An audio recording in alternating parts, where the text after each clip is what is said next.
My name is Leo, and today I'm going to talk about the 0x protocol. The 0x protocol is the protocol for decentralized exchange of Ethereum-based assets for now. And the idea of that is that I think most of you know that there are multiple tokens on the Ethereum blockchain and some on the other blockchains. And token is the powerful concept which allows you to abstract the value, whatever you define as the value. So for some examples, like you can tokenize the traditional currencies, you can tokenize stocks, bonds, any like financial assets, but you can also tokenize like digital goods like game points, airline miles, or some discount tickets, or even like usual tickets. And this is powerful because you like rob any token abstraction, and then you get all the benefits of the digital currency. So you get this like open, transparent network where you can transfer them without borders, without limitations, without like KYC and stuff. So tokens are very good because they allow you to abstract away the value and use all the innovation from the blockchain for any like classical or non-classical value that we already have. But the problem with the value is like, not the problem with the value, but value should be liquid. And otherwise you cannot transfer it and you cannot use it. So there should be a way to exchange all those tokens and to give them a price to trade between them. But first, let's explain to what the token essentially is on the Ethereum blockchain and how is it represented. So the token is the specific type of smart contract which has this supplied interface, and we'll go through that now. Essentially, if you have a smart contract and has all this function and ERC20 standard, then the smart contract is compliant to that standard, and any tool that can operate on ERC20 tokens can also operate on your token. This is a powerful abstraction because let's think, for example, about the USB. Like we have this USB port, and you can connect whatever device to your computer, and your computer doesn't need to know what device that is, but it can charge this device, it can transfer data with this device. And that's why it's so important to have like well-defined what the token is. So let's go over those functions. Total supply just returns you how many of the token exists. Balance of allows you to check what's the balance of the user. Transfer allows you to transfer from A to the user B. And then there are some other functions which are a little bit more complicated, but allow us to do really powerful stuff and make the 0x protocol and other protocols possible. So the idea behind them was that, yeah, users or smart contracts have tokens, but sometimes you want to delegate the permissions. Sometimes you're not online and you want other application to do something on behalf of yourself. So what you can do is you can approve another spender to spend some of your tokens. Like I'm using some DApp and I'm trusting this DApp for 10 of my tokens. And I say, I approve this DApp to spend 10 of my tokens. I call this approve function with the address of this DApp and the value 10. And then the DApp can call transfer from function and pull those tokens from my account and transfer them to whenever the DApp wants to. And there is also an allowance function to check how much tokens is this DApp verifiably can transfer from my account. So this allows tokens to be like a little bit more powerful and to allow for richer interactions between users, apps, and DApps. Yeah, so there are different approaches to token exchange and to making token liquids, and they basically divide into two groups: the centralized ones and decentralized ones. Centralized ones are like Kraken, Coinbase, Poloniex, and other exchanges.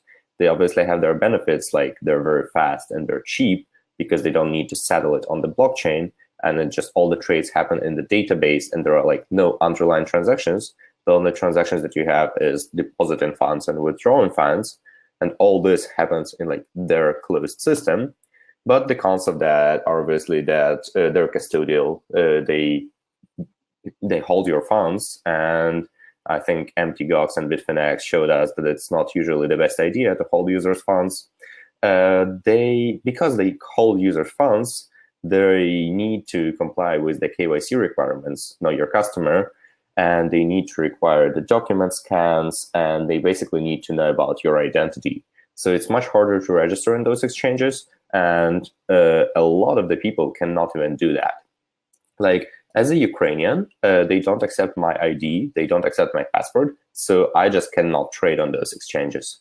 And also, that's the single point of failure, because if the exchange goes down, like let's say they're unavailable for 2 hours, then there is nothing you can do with your funds for 2 hours because you can just not access their interface. And there are also decentralized exchanges.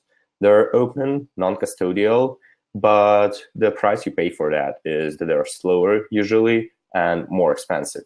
We can mitigate those issues, but we'll talk about this later. So just to make it clear from this slide, decentralized exchanges are not the solution to all your problems, but they're a different approach which has its different pros and cons. So we are focused on decentralized exchange, and there's a lot of existing work on decentralized exchanges, so we'll address that now and show how it's different and what we are doing. So the first approach was like, okay, let's build an exchange on the Ethereum blockchain. Ethereum blockchain is Turing full, and you can build whatever applications you want, so let's build an exchange. The problem with that is that you need to store an order book, and you need a lot of state updates and state changes are expensive on the Ethereum blockchain. One state write is like 20,000 gas. So if you do it like that, to execute any trade, you spend a lot of money and you bloat the blockchain, which is not the best solution. The other solution is that automated market makers, like Bancor and others. So the idea here is that you don't trade with the user, you trade with a smart contract, which has basic idea of what the price is. And the smart contract is able to take your trade immediately with that price. And the smart contract has an embedded function of the price. And this function is deterministic, and this introduces some problems. So the benefits of this approach that it's much faster because you don't need a maker and a taker. The smart contract is always your taker. But the problem is that this function is deterministic and it's gameable and it's usually front-runnable. For those who don't know what is front-runnable, there is a thing called mempool. And when you submit a transaction, it's not immediately in the block. It needs to wait to be mined. And then the users can see that and can submit their transaction, which are a little bit more expensive, and can get their transactions included before your transactions. If you're interested in that, there is a blog post from, I think, Ivan Bogati from the research group, which is called Front Running Bancor in 150 lines of code. That's a very interesting read. I recommend that. The third approach, which is very promising, is state channels. State channels is this idea that you can like lock some funds or lock some part of state and then take it like off the blockchain and do a lot of cheap transactions off the blockchain on the state channel. And then when you want to settle them, you just like settle them on the blockchain once with one transaction. So the benefits of that is like, it's very fast, it's very cheap because it's off the blockchain and you can do like thousands of transactions for $0.01. But the problem is that you pay the upfront cost, you log those funds, you need at least like 3 transactions, and you need to be online all the time. You need to verify that later if it's correct, and you need to close the state channels, and they're separated from the blockchain. So if you want to, you're on the Ethereum blockchain to like integrate with all those amazing smart contracts, and here you like take yourself out of this blockchain. It might be a good solution for some high frequency trading.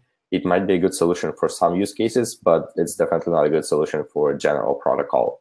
And also the problem with that is that they're not developed yet. There are some proof of concept implementations, but it's not in production ready quality yet.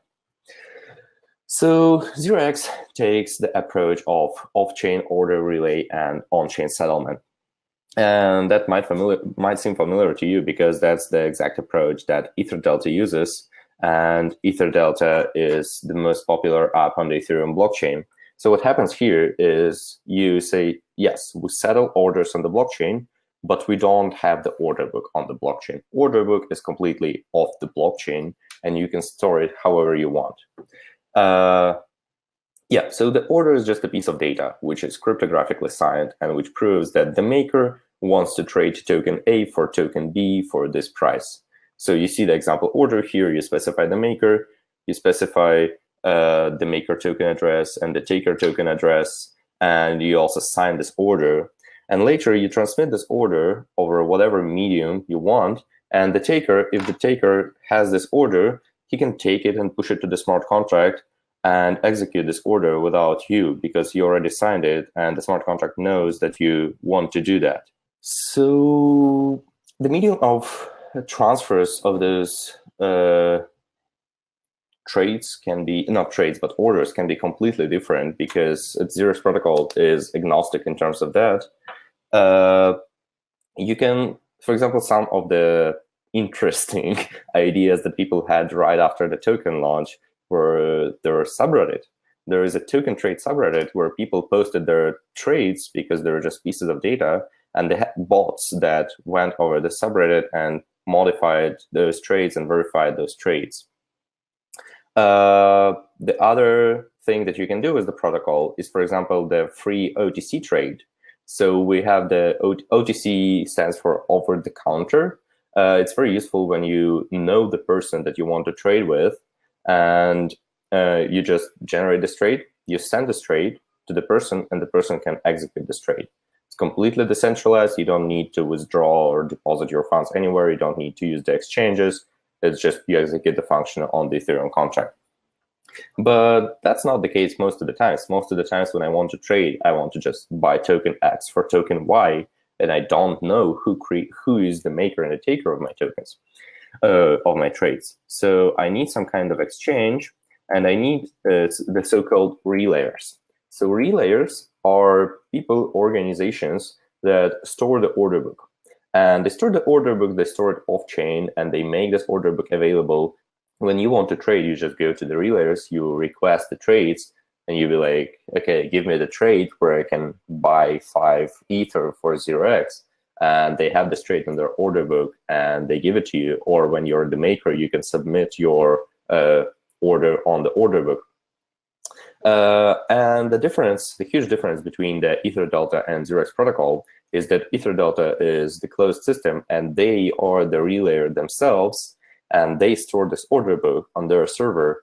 And basically, no one else can benefit from that, and there is no competition here. We, as 0x, we only build the settlement level and the protocol level, but we don't define how you build the relayers, who builds the relayers. And there are a lot of relayers currently building on 0x protocol, which have absolutely different approaches, and they compete and they build their business on top of the protocol, and they get the fees for that. And that's why they're motivated to do that.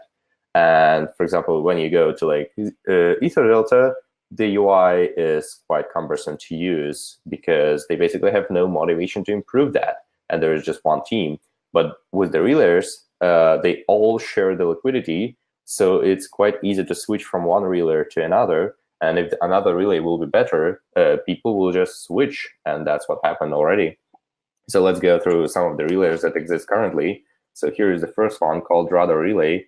I'll show it because it's live on the mainnet and you can use it. So here you have the order book and there are trades existing. This is the 0x versus F pair. And you see your wallet with your tokens and you can execute those trades, and there is a trade history. There are also some trade explorers that show all the trades on 0x protocol.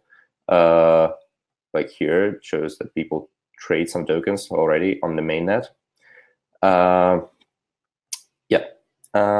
Let's go back to the presentation. So here is the Radar Relay. It was launched a couple of weeks after the token launch, and it's a completely external team that builds their business on top of 0x protocol. And they have an API, so you can build the trading bots on top of them, and they share the liquidity with the other relayers. The second relay, which is interesting to mention, not like practical, is Kinalpha. Kinalpha was the relayer that was built by one guy in like a week or so, and it shows how easy it is to build on 0x. Yes, it's not the best relayer, but it's just like one developer who built it in a week. Because what 0x as a company does is we build developer tools, and we build libraries, and we build like documentation, and I'll show all of that now. So when you go to 0x protocol website, you can go to the developer section, and there is a documentation for 0x.js, which is the library you can use to build on top of 0x protocol. And it's all well documented. The documentation for Solidity smart contracts, because you can integrate directly with the Solidity smart contracts. So yeah, so we bring the barrier of entry for decentralized exchanges much lower, because now like any web developer can build a decentralized exchange, because what he doesn't need to do now is he doesn't need to write solid smart contracts. He doesn't need to do audits.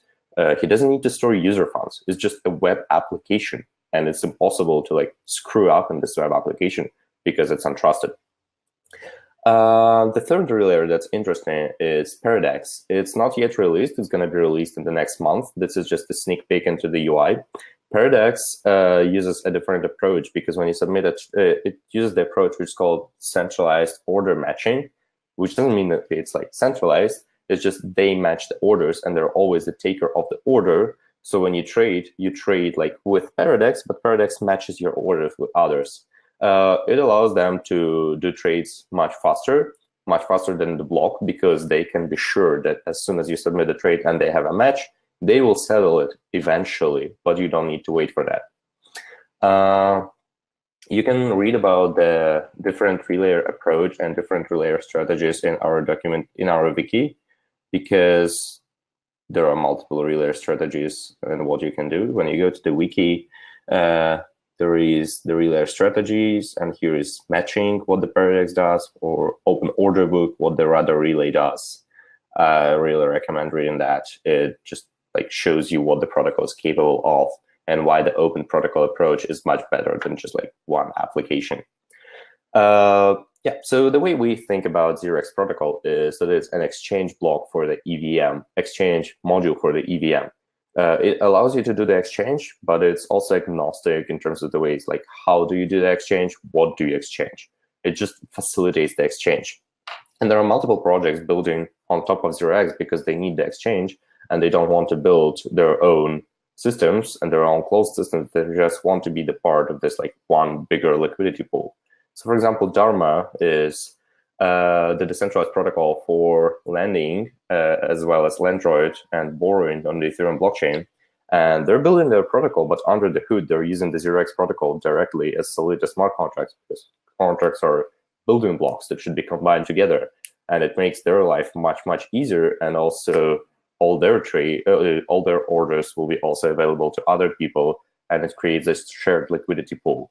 Or, for example, Melonport, they have their fund managers, and the fund managers also need to trade between some of the tokens in their portfolio, but Melonport has some restrictions in terms of like which tokens can they trade, and they can use 0x as the underlying protocol to exchange those tokens later. What else? Yeah, so if you want to build on 0x or read more about 0x, we have a lot of documentation. And you can go to the wiki to get the broad understanding of what the protocol is, how to use it, what are the possible approach. You can go to 0xJS docs, which is our JavaScript library, both for server side and client side, which abstracts away from you the blockchain and the contracts, and you can just interact with the protocol. And you can submit the trades and execute them. And there was also documentation for the smart contracts. We also have some tutorials. So if you go to the wiki, I think there is a tutorial for 0xJS, which shows you how to get started and how to execute your first trade, and explains all the stuff and really the details, so that you can like get started with the protocol and do an actual trade in like, not a couple of minutes, but probably like 20 to 30 minutes, depending on your proficiency. Yep. So what's the timeline? What have we done? What have we achieved? And what are we planning to do? So we started like a year ago when Will and Amir, the founders, had this idea. And in Q4, they deployed the pre-alpha contracts on Robson testnet, released the white paper. In Q2, they hired us. We started working on the ODC, released the first version of our XJS. And then in the August, we had our token launch, and the whole protocol was live on the mainnet and operational. So we were not just like releasing the promise, we released the system that already is working and operational. People started using that. And then we finished the standard two-layer API. The standard two-layer API is the important part of the protocol because it allows relayers talk to themselves in a standard way. And also, if you're, for example, a market maker and you write a bot, you can use this API, and you don't need to build the infrastructure around every exchange like you do it now. You have different module for Kraken, different module for Bitfinex. You just have a module for 0x, and it integrates with all those 3 layers. What else? We're planning also to work on the governance, because initially some parts of the protocol, like updates, are centralized, but in future there will be a DAO which will be controlled by the 0x token holders, and they will vote for future protocol updates. And protocol is fully upgradable, because we're absolutely aware of the fact that it's like impossible to get it right from the first try, and we will need to introduce some updates and changes in future when like the other use case come out, or the other types of cryptography. Maybe you want to do the private trades with CK snarks, or maybe you want to do the ring signatures, stuff like that. So we're also working on that. Yep. So a little bit about the team. We're currently a team of 8 people, and we're actively hiring. Some of us are based in San Francisco. Some of us are traveling together. You can read about the team later in the 0x Protocol website. You can just go to About, and here is the team and the advisors. So yeah, now I'll go to the questions, and I'll answer some of your questions. What's the cost of running apps on 0x? Yeah, so kind of depends, because currently any trade settles on the Ethereum blockchain. That includes Ethereum blockchain. So if you execute the trade, you pay the gas, and it absolutely depends on your gas price and on the network contention. But yeah, one trade is one transaction. But at least you don't need to pay for gas when you create an order or when you submit an order. You just pay when you actually transfer the tokens, because you need to transfer those tokens. There's nothing you can do without that. So if you don't transfer those tokens immediately, you go either into state channels or into centralized approaches. I heard you can basically get out of a trade after it was agreed on, submitted but not yet mined, by removing funds with a higher offered gas price. True. True. This is called front running or griefing, and we are working on solutions on that. But that's basically kind of the problem with the Ethereum blockchain and the approach, because you have the state machine, and the state machine is shared, but you can be absolutely not true that your update will be not pre-pended by some other update. So what you can do as the attacker is you can submit the trade, and then the other user will try to execute this trade, and you as an attacker can cancel this trade. And canceling the trade is usually cheaper than executing the trade. So you can like spend 1 cent, and the user will lose 2 cents, which is not nice. It's an asymmetric attack. It depends on the like economic theory that you use, because the classical economic theories, they assume that people are rational and people don't burn money for free. And here in this attack, you like burn money for free, because you spent 1 cent and you get nothing for that, because yes, you've damaged this user who spent 2 cents, but you personally got nothing for that. But on the blockchain, I think that might happen. And there are multiple approaches to prevent that. So the first approach to prevent that is to use some kind of deposit contracts, and you can have time locks on these deposit contracts. So what you can do is you can first deposit your funds in this deposit contract, and then be like, you cannot cancel the trade, or you cannot withdraw those funds for the next like 5 blocks, which introduces some user experience problems, because for now you just like create a trade and you're good to go. But later you'll need to handle those deposit contracts and withdraw contracts, which will make it a little bit more hard. But if you care about that, maybe that's the way to go. I personally don't think that will be a big problem for now, because why would people do that? It just costs them money and they get nothing for that. The other approaches to that is maybe make trades non-cancelable, orders non-cancelable. So then what you can do is you can submit those orders, and you just get them the short expiration time like you do on the usual exchanges, so that you don't need to cancel them, because time cancels them. This is the second approach. And also what you can do is it can be solved on the protocol level by using some kind of commit and reveal scheme, or it can be embedded in the proof of stake algorithm, so that some miners will be punished by for doing malicious mining. because that's also the problem with other Ethereum applications, because miners, for example, can add their cheap transactions in some ICOs and they can benefit from that, and that's what they're already doing successfully. So yeah, that is a valid concern that we're working on. We're working with the Ethereum team on that and with the researchers to solve that.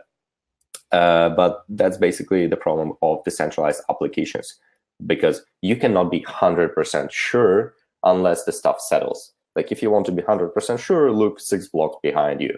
But if you want to be fast and 100% sure, then the database is the way to go. Blockchain just doesn't give you those guarantees. But as we see with EtherDelta, for example, this is not a huge problem because people don't grieve on EtherDelta a lot.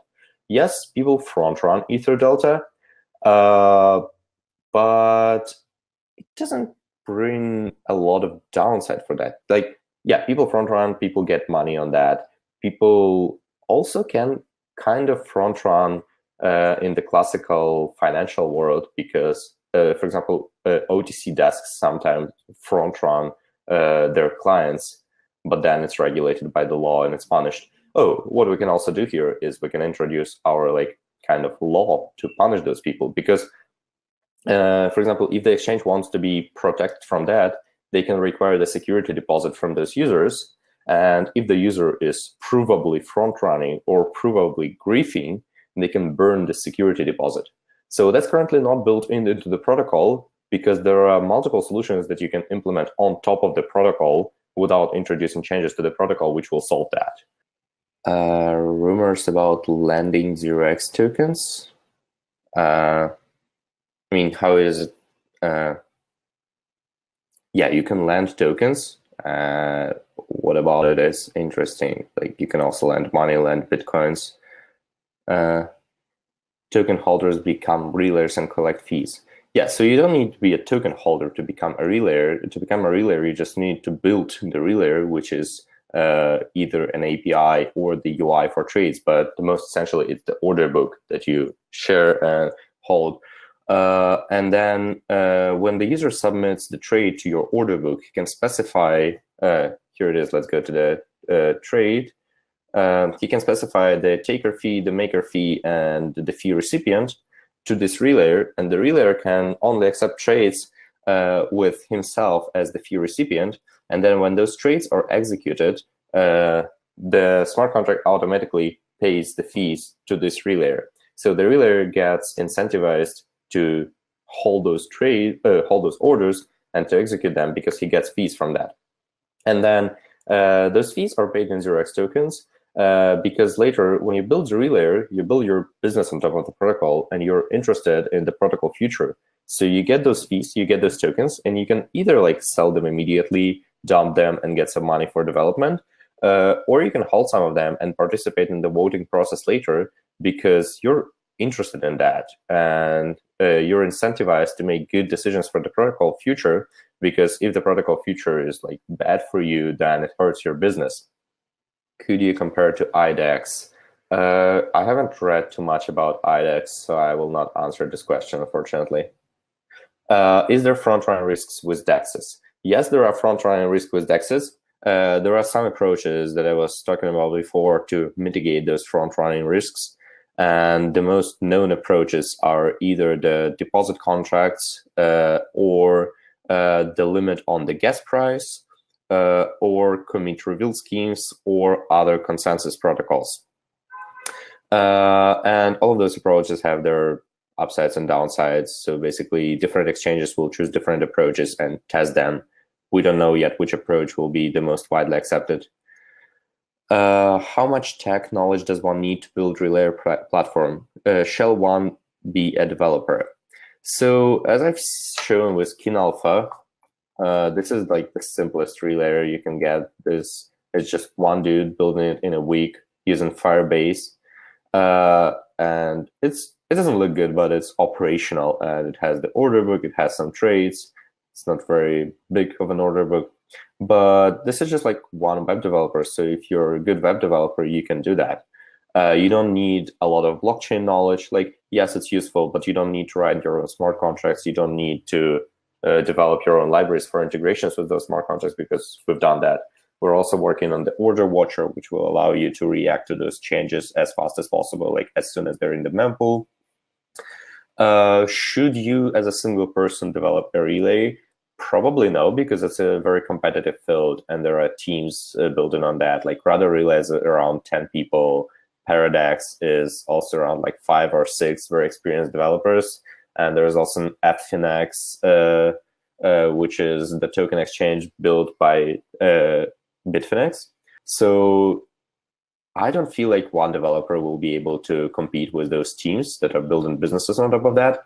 But it definitely might be interesting as like a hobby project to get the better understanding of the technology. When is the hackathon? So initially we planned to do a hackathon in September. Then we rescheduled that because we were attending the ETH Waterloo, and there were a lot of teams on ETH Waterloo building on 0x protocol, building different stuff. So for example, I think OX Trade Viewer came up of ETH Waterloo. It was one of the projects, and it shows you the trades on the OX real time. And you can go to this transaction and see that this is the trade. Someone traded 0 Ether tokens.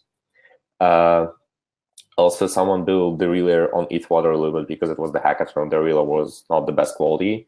I think 17 teams out of 70 used the protocol. So it was the Ethereum hackathon, but it was kind of the 0x hackathon, which is good because that means that we have good documentation and it's easy for people to get started with the technology and to understand the technology. So we still plan to do our own hackathon, just a little bit later. I don't have a lot of details on that. How does 0x has plans to use the Lightning Network? So the Lightning Network is this approach when you have a network of multiple state channels, and the state channels are transitive. So for example, if I have a state channel with Bob and Bob have a state channel with Alice, that means that I can trade with Alice very quickly. And the Lightning Network is like still being developed. I think on the Bitcoin, they have the implementation of the Lightning Network on the testnet now that's operational. On the Ethereum, I don't know about the Lightning networks yet. Like there are plasma chains, there is sharding coming, all those scaling solutions which will make it cheaper and faster to settle the transactions.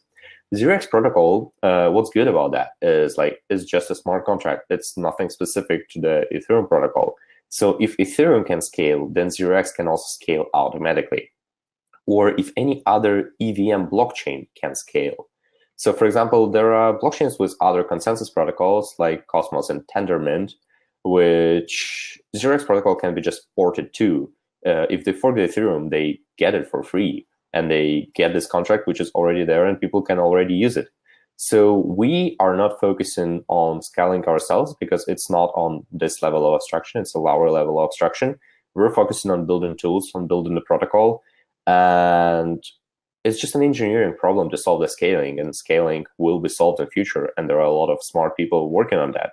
There's, for example, a Polkadot project, which allows you to integrate blockchains together, like will allow you to integrate blockchains together if they deliver without funds. But then you can have some less decentralized, more high-performant blockchains, which you can use for your use cases if you want to do trades like within the organization. And then you can use the validators of the blockchain to settle, of the Polkadot to settle those trades on the main Ethereum network if you need them. So this is kind of the topic of the other talk if you want to talk about scaling, but every blockchain talk ends up talking about scaling. What else? Would 0x be a good choice for making a betting app? Depends. How will you do the betting app?